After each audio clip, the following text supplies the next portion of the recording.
আসসালামু আলাইকুম প্রিয় দেশবাসী, আশা করি সব ভালো আছেন। কিন্তু আমরা সিলেটবাসী মোটেও ভালো নাই। 2022-এর পরে 2024 এবছর আবার বন্যা খুব ভয়াবহ রূপ ধারণ করছে। আমরা সিলেট অলরেডি অনেক জায়গাত বন্যা হয়ে গেছে। 2022-এ যখন বন্যা হয়েছিল তখন আমরা গড়ও পানি আসলো, আর এবছরও আজ সকালে উঠানো পানি উঠে গেছে অলরেডি।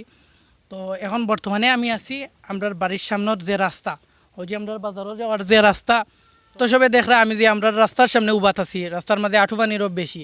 একটু হইলো বালাগঞ্জ থানার রুফাপুর গ্রাম, শুধু রুফাপুর গ্রাম নাই, সোনাপুর বা আশপাশে অনেক গ্রামও এরকম পানি হয়ে গেছে। বালাগঞ্জ বাজারও আঁঠু পানিরও বেশি। তারপরে আমি আজকে সকালে বিশ্বনাথর ওজনের লগে খোঁজখবর নিয়ে দেখলাম বিশ্বনাথরও অবস্থা অনেক খারাপ। তো এখন বর্তমানে আমরা বাড়ির সামন যেটা আপনারা দেখো কা, তো বাড়ি তো পানি উঠে গেছে, গড়ও উঠে যাইব আর আদাত পানি বাড়লে।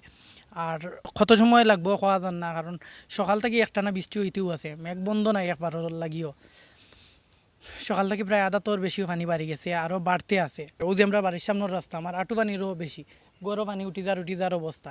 খালি আমারও না, ইলাকান সারা গ্রামের মানুষেরও এক অবস্থা।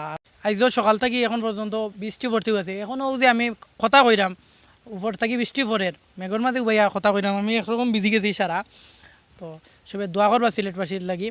আর একটা তো হইলো সিলেট আর সুনামগঞ্জের তো অবস্থা আরও বেশি খারাপ, হওয়ার মতো নয়। সাতক সুনামগঞ্জের অবস্থা খুব খারাপ। তো সবে সিলেটবাসীর লাগি দোয়া করবা, আল্লাহ যেন সিলেটবাসীরে বন্যা নামক গজব থেকে হেফাজত করে। আর সিলেটও যারা আছেন আপনার গ্রামের অবস্থা কিতা সবে কমেন্ট করে জানাইবা।